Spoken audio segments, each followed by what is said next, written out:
এই মাদ্রাসাকে পুনর্জীবিত করার জন্য পাগড়ি আছে, পাঞ্জাবি আছে, লম্বা নামাজ পড়ে না, এই মাদ্রাসার অবস্থা হয়েছে, এই মাদ্রাসার অবস্থা হয়েছে। এই জন্য এই মাদ্রাসাকে জিন্দা করা, যে সমস্ত বুজুর্গ এই মাদ্রাসার খুঁটি কেটে দিচ্ছে, ওনাদের কি আশা ছিল যে আমরা মারা যাব, এই মাদ্রাসাগুলো চলবে, সব পাবো, আল্লাহ আজাদ থেকে আমরা বাঁচে থাকবো। আমরা পাবলিক 1 টাকা 2 টাকা 100 200 করে ধান দেয় কেন দেয়? ফলো করে নাজাতের জন্য, ফলো করে যাতে আল্লাহ জাহান্নামে না যায়। কিন্তু আজকে দেখা যায় চালা হয় মাদ্রাসা পড়া নাই, মাদ্রাসার ছাত্র নাই।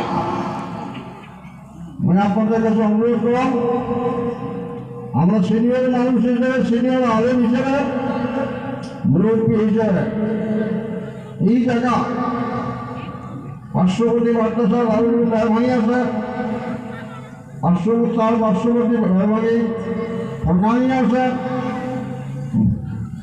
মাদ্রাসা পূর্ণ দেওয়ার জন্য স্বপ্ন দেন এবং ওস্তাদগুলা কেয়ার করে লক্ষ্য দেন যে ওস্তাদ খালি কালেকশন করবে না, পড়া পারবে, এটা লক্ষ্য দেওয়ার ব্যাপার। আমরা স্বার্থ দেওয়ার জন্য রাজ দিয়েছি, স্বার্থ দেব মাদ্রাসার পূর্ণ পর্যায়ে উন্নতি আমলগুলো রাখবে। কথাটা অনেকের ভালো লাগবে, অনেকগুলো বেয়া লাগবে। টিচার মিটার আসলে মানুষ ঠিক হয় না, টিচার মিটার আসলে মানুষ ঠিক হয় না। কেন মাদ্রাসা অবস্থায় লোক মাদ্রাসা কেন বানিয়েছে?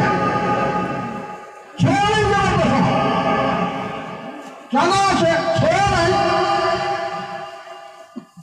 আসার কথা, এটা পাবলিকে কর, মঙ্গল শিক্ষক বলব, মঙ্গল কমিটি বলব, বেশ টাকা কেন আলাদা না? প্রত্যেকটা মানুষের হয়েছে মাদ্রাসা, কে চালে যাবে? মেয়ে মানুষের চালাবে, পর্দার আওয়াজ হয়ে চালাবে।